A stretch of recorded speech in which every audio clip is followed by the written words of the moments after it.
Cuando yo hacía nitroglicerina, era aquella época en la cual pues tenía un laboratorio que me monté con los 16 años, 15, 16, 17 años tuve un laboratorio de química, en un laboratorio que poco a poco logré montar todas las cosas, todos los estantes y demás. Era una antigua casa de mis padres y la cual lo que es la cocina pues la transformé en un pequeño laboratorio. Allí hacía nitroglicerina, hacía explosivos, pero no solo explosivos, hacía otro tipo de experimentos y demás que me gustaba porque la química era, bueno, era una de mis pasiones, ¿no? Y me gustaba lo que es el experimentar, tanto también como química, como hacer productos de otras características. Y en definitiva me gustaba experimentar. Entonces, una de mis predilecciones era hacer ese tipo de explosivos y demás. Todo el mundo estaba muy, un poquito intranquilo, ¿no? Con esa pequeña afición mía, ¿no? De dedicarme un poquito a lo que es, vale, bien, ya estaba en el laboratorio, que es peligroso en sí, y encima, pues hace explosivos, hace artefactos, los cuales, pues bueno, no son para nada, son peligrosos, ¿no? En definitiva, ¿no?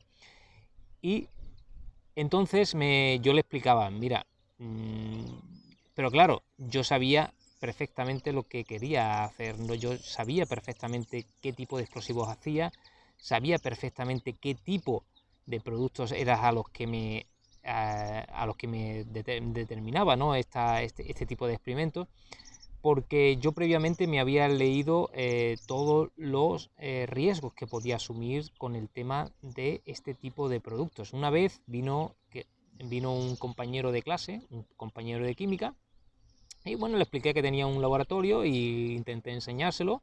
De hecho, se lo enseñé y le expliqué cómo hacer nitroglicerina. De hecho, estaba justamente, pues bueno, uno de esos días en los cuales estaba intentando fabricar algunos mililitros de nitroglicerina, pero claro, él tenía miedo, vaya a explotar, esto va no sé qué, hay que tener cuidado, no sabe lo que está haciendo, a pesar de todo, de tener conocimiento en química, a pesar de tener todo este tipo de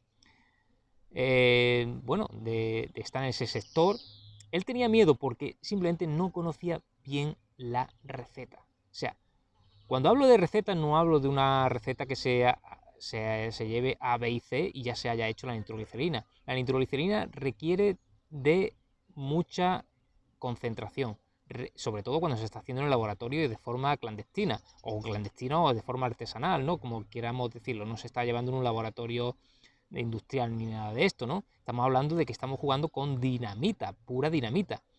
Con lo cual, tener claro el proceso de fabricación y la seguridad era esencial. Y esa seguridad previamente la había buscado yo, esa seguridad previamente la había investigado en otros libros, en otras fórmulas, en otros recetarios, cómo hacer nitroglicerina. Y los había contrastado y había visto la mejor forma y más segura de hacerlo. Es más, tenía un plan por si salía mal, pues oye, pues salía el experimento mal, sabía lo que tenía que hacer.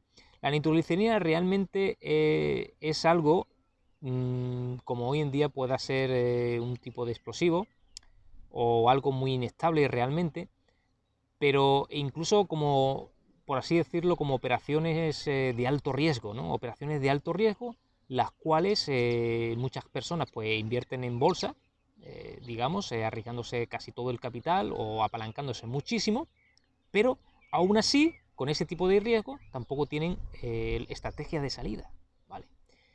Pero si lo extrapolamos a lo que es la nitroglicerina, si lo extrapolamos a lo que son los experimentos hoy en día, o cuando hacemos un tipo de trabajo peligroso hoy en día, si no tenemos planes de salida, planes de emergencia, estamos abocados a que si nos falla sea el fin de nuestro dinero, el fin incluso de nuestra vida, para este tipo de operaciones de alto riesgo, ¿vale? Con lo cual, yo estaba seguro de hacer la nitroglicerina, este compañero me veía seguro y tranquilo porque yo tenía un plan de salida, tenía un plan por si salía mal, lo había estudiado, sabía qué color cambiaría la nitroglicerina antes de detonar, sabía perfectamente a qué temperatura tenía que fabricar lo que son las... a qué temperatura tenía que fabricar y cuál era el proceso mejor y más seguro para fabricar la nitroglicerina. O sea, lo sabía todo perfectamente. De hecho, lo había repetido una y otra vez.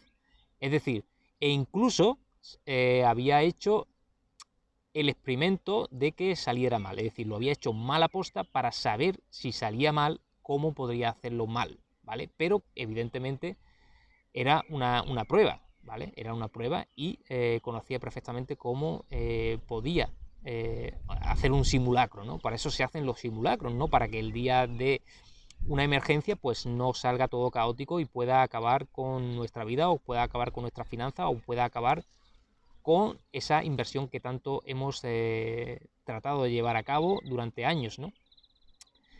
Y con ello quiero deciros de que simplemente tanto en las inversiones en inmuebles como en las inversiones de tipo empresarial o de las que sea, incluso pues las personales que hagamos nosotros, que hacemos en bolsa, cuando hacemos algunos que hacen trading, algunos que hacen inversiones inmobiliarias, es decir, siempre hay que tener un plan no B, sino hablo de un plan estratégico de salida. Un plan de salida, tanto hay que tener un plan de entrada con unas coordenadas de entrada, pero las mismas coordenadas de entrada las tenemos que tener en la salida. No podemos cambiar de coordenadas de salida, no podemos improvisar, no podemos, si hacemos una inversión, por ejemplo, en un inmueble, es decir, no la estrategia de salida no debe de ser, pues si la cosa va mal, pues oye, si está empezando la economía a caer, pues ahora cuando está cayendo, pues vendo, porque todo el mundo está vendiendo y hay miedo, ¿no? Pues esa no es precisamente una de las mejores estrategias y tampoco es una de las mejores estrategias improvisar, sobre todo cuando se está jugando con finanzas o se está jugando con nuestra vida, ¿no? Justamente en un laboratorio fabricando explosivos, ¿no? Con lo cual, os quiero dejar eso claro. Cuando yo experimentaba con nitroglicerina o hacía otro tipo de explosivos, bueno, puedo hablar de muchísimos tipos de explosivos que hacía, siempre tenía una estrategia de salida, ¿vale? Y quiero deciros que para las inversiones y para la vida diaria hay que tener estrategias de salida también, para saber asumir bien los riesgos, es decir, saber asumir bien las capacidades que tenemos. Con todo ello os dejo y hasta pronto.